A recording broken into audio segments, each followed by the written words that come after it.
Louvor e glória a ti, Senhor. Cristo, palavra de Deus. Cristo, palavra de Deus. Louvor e glória a ti, Senhor. Cristo, palavra de Deus. Cristo, palavra de Deus.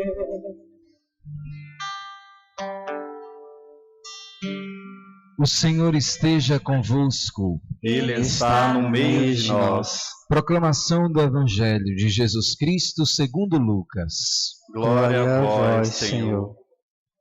Naquele tempo, disse Jesus aos fariseus: havia um homem rico que vestia roupas finas e elegantes e fazia festas esplêndidas todos os dias.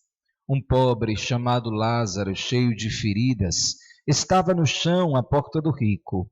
Ele queria matar a fome com as sobras que caíam da mesa do rico. E além disso, vinham os cachorros lamber as suas feridas. Quando o pobre morreu, os anjos levaram-no para junto de Abraão. Morreu também o rico e foi enterrado. Na região dos mortos, no meio dos tormentos, o rico levantou os olhos e viu de longe a Abraão, com Lázaro ao seu lado. Então gritou: Pai Abraão, tende piedade de mim. Manda Lázaro molhar a ponta do dedo para me refrescar a língua, porque sofro muito nessas chamas. Mas Abraão respondeu: Filho, lembra-te que tu recebeste teus bens durante a vida, e Lázaro, por sua vez, os males. Agora, porém, ele encontra aqui consolo e tu és atormentado. E além disso, há um grande abismo entre nós.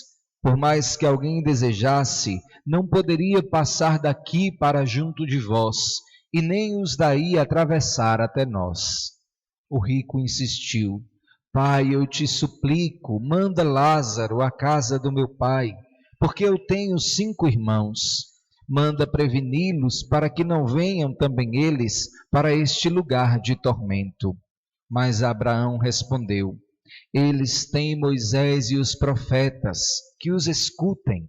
O rico insistiu: Não, pai Abraão, mas se um dos mortos for até eles, certamente vão se converter. Mas Abraão lhe disse: Se não escutam a Moisés nem aos profetas, eles não acreditarão, mesmo que alguém ressuscite dos mortos. Palavra da salvação. Glória a vós, Senhor. Meus irmãos e minhas irmãs, em nosso Senhor Jesus Cristo, é sempre importante nós recordarmos em cada celebração eucarística que o itinerário quaresmal é um caminho que nós vamos seguindo e que exige de nossa parte, para acompanharmos os passos da liturgia da Igreja, uma atenção ainda mais delicada do que aquela costumeira. Porque este itinerário é composto pela liturgia pedagogicamente de acontecimentos que dizem respeito a todos nós no sentido da conversão. Nós vamos observar que sempre existe, sobretudo até a 4ª semana, uma insistência enorme da palavra de Deus pela nossa transformação interior. E transformação interior não no sentido abstrato, porque muita atenção para o que eu vou dizer. Nós escutamos desde a quarta-feira de cinzas a palavra conversão como uma ladainha insistente que vai batendo na tecla desde as músicas que nós cantamos. Eis o tempo de conversão, pecador, agora é tempo de pesar e de temor. Senhor, eis o teu povo que vem pedir o teu perdão. E poderíamos enumerar tantos outros hinos que a Igreja põe em nossos lábios, ou antífonas que estão nos lecionários da Igreja e da liturgia, para que nós sejamos verdadeiramente provocados no campo da conversão.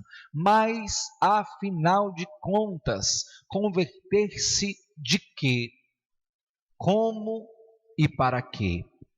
E é esta a resposta que nos é oferecida pela Escritura. Hoje nós encontramos explicitamente um dos vícios que era forte no povo de Israel, no povo de Deus, e que não à toa está na liturgia da Quaresma, porque ainda hoje é uma presença viva, infelizmente, na vida dos crentes. A inveja. O pai, Jacó, tinha uma predileção toda especial por José, que por sua vez era um homem conservador e muito virtuoso. Os seus irmãos não toleravam aquela preferência do pai e não toleravam, sobretudo, a santidade exercida por José. José era um homem de grandes virtudes, e quando a Bíblia diz que ele era um homem sonhador, não imaginemos que José era um homem que sonhava em possuir grandes coisas, ou ser diante dos homens desta terra alguém importante e cheio de títulos. Eu imagino que o grande sonho de José era ver ele e os seus irmãos, junto com o seu pai, contemplarem a eternidade, que seria fruto da intimidade vivida com Deus, e porque sonhava com o céu, não desistia das virtudes. Os seus irmãos, entretanto, estavam exatamente num outro caminho. Não conseguiam galgar o caminho da virtude e adquiri-las, e ainda por cima traziam como defeito central e dominante de suas personalidades a inveja e o ciúme. Meus irmãos, quantos de nós não possuímos, pelas mesmas razões, inveja e ciúme de alguém? E o grande problema desta falta de virtude e, portanto, deste vício que está exposto nas Sagradas Escrituras no dia de hoje para a nossa meditação, é que nós temos muita dificuldade de, depois de um exame de consciência, chegar de joelhos no confessionário e dizer: Padre, eu sou invejoso. Meus irmãos, talvez seja um exercício que, a partir desta provocação, você precise fazer em casa antes de fazer no confessionário diante do espelho. Eu sou invejoso. E começar, inclusive, a ter a altivez e a coragem de dar os nomes da tua inveja. Sabe por quê, meus irmãos? Se os irmãos de José tivessem sabido dar nome àquilo que sentiam, talvez eles não teriam levado às últimas consequências aqueles impulsos de suas paixões. Teriam, quem sabe, uma vez que possuíam autoconhecimento e domínio de si, tido a coragem de perceber-se como pessoas invejosas e que, portanto, precisavam urgentemente superar este vício para não cometer os graves erros que cometeram. Padre, eu, graças a Deus, poderíamos dizer, nunca supus matar ninguém. Graças a Deus, alguns poderiam dizer, eu nunca maquinei contra alguém. Mas quantos de nós já não desejamos em nosso interior que algo desse errado na vida do outro, porque na nossa, aquele campo daquela natureza a que ele se propôs fazer alguma coisa profissional ou pessoal, não deu certo na minha, que não dê também na dele.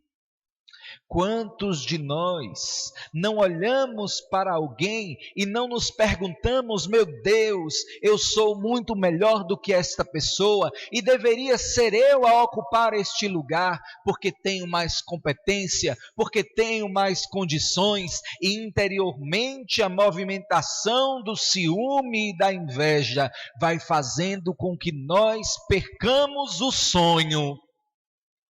o céu. A inveja vai nos roubando o céu na medida em que é o grande impulso para vários outros pecados. Quantos, por causa da inveja, não se tornaram fofoqueiros? Quantos, por causa da inveja, poderíamos acrescentar um pecado ainda mais pesado, não se tornaram mentirosos? A mentira equivale neste campo ao mesmo projeto dos irmãos de José. Eu crio uma situação e uma circunstância para no meu aspecto que detesta o outro, criar um ambiente em que ele não seja querido e bem visto. A minha inveja vai matando a boa fama do outro. O meu modo de arquitetar a reputação do meu irmão vai destruindo, inclusive, as possibilidades que ele tem de crescer. Meus irmãos, é preciso que nós olhemos para a história de José, de Jacó e dos seus irmãos e tiremos tudo aquilo que está posto como um vício, caso nos identifiquemos, para transformar em virtude. Esta é a razão pela qual nós precisamos converter o nosso coração. Por quê? Porque senão nós perderemos o céu. Existia, e o Evangelho nos trouxe, uma relação entre o pobre Lázaro e o rico.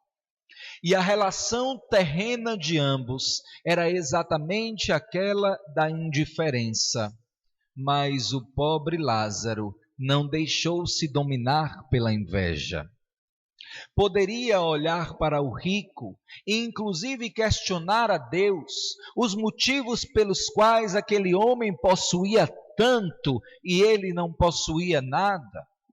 Poderia, num movimento interior de fraqueza invejosa, voltar-se contra Deus, porque estava próximo de alguém cheio de dinheiro e condição, ao passo em que ele não tinha sequer o que comer, e aliás, nem mesmo saúde, porque a Bíblia nos disse que até mesmo os animais vinham lamber as feridas do pobre Lázaro, que estava ali sem nenhuma condição. Nenhuma circunstância justificou diante de Lázaro, interiormente, uma inveja que pudesse nascer no seu coração. Porque era um homem de virtudes. Porque, como José, era um homem de sonhos altos e estava disposto a chegar à glória dos céus. E chegou. O destino do rico, indiferente a Lázaro, entretanto, foi totalmente outro. O rico, diante do seu sofrimento, como consequência da sua indiferença nesta terra, olhou para Abraão e lhe fez alguns pedidos. Se nós estivéssemos fazendo uma lectio divina, isto é, uma leitura orante da palavra de Deus, nós poderíamos dividir em muitos pontos os pedidos que Lázaro fez a Abraão, para que Abraão intercedesse por ele diante de Deus. Um desses pedidos era exatamente o de que o pobre Lázaro, que havia experimentado as dores nesta terra, pudesse colocar apenas uma gota de água na sua boca para aliviar a sequidão que experimentava ali, naquilo que a Bíblia chamou de morada dos mortos. E a resposta de Abraão foi não. Porque existe um abismo entre os santos e aqueles que foram danados ao inferno.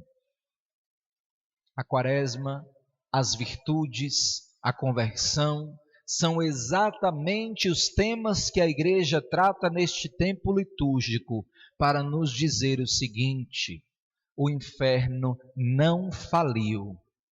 Tem gente que pensa que Satanás declarou a falência do inferno. É o contrário. É um investimento para o demônio que deu muito certo. Está assim. E nós não queremos, meus irmãos e minhas irmãs, fazer a experiência que fez o rico, mas fazer a experiência que fez Lázaro. Aqui nós encontramos um remédio. Aqui nós encontramos uma receita. Não existem justificativas para os nossos vícios.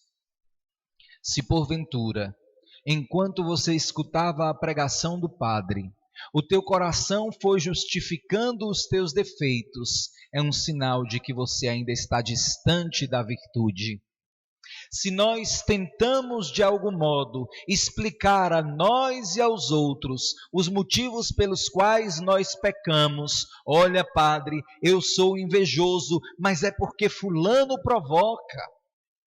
Olha, padre, eu tenho alguns sentimentos de cobiça com relação àquilo que é do outro, mas é porque ele faz de tudo para que eu me sinta assim, na medida em que ostenta, seja na rede social, seja quando estamos no mesmo ambiente, então eu acabo experimentando esses sentimentos. Olhe para Lázaro, nada justificou o seu pecado, porque seus olhos estavam fixos nos céus, e nenhuma circunstância exterior poderia condicioná-lo a perder aquilo que ele queria: ver a face de Deus e livrar-se da danação eterna.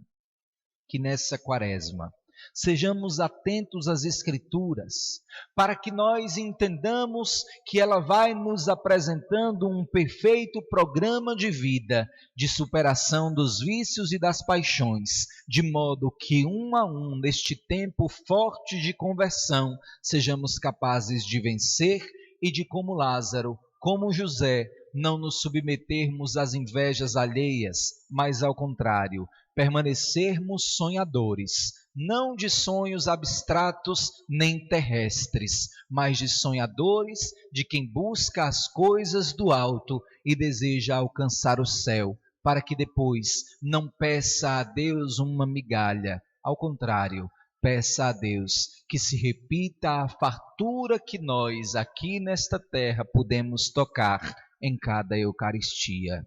O céu é farto de pão para quem se fartou do pão da Eucaristia oferecido pelo Senhor em cada Santa Missa.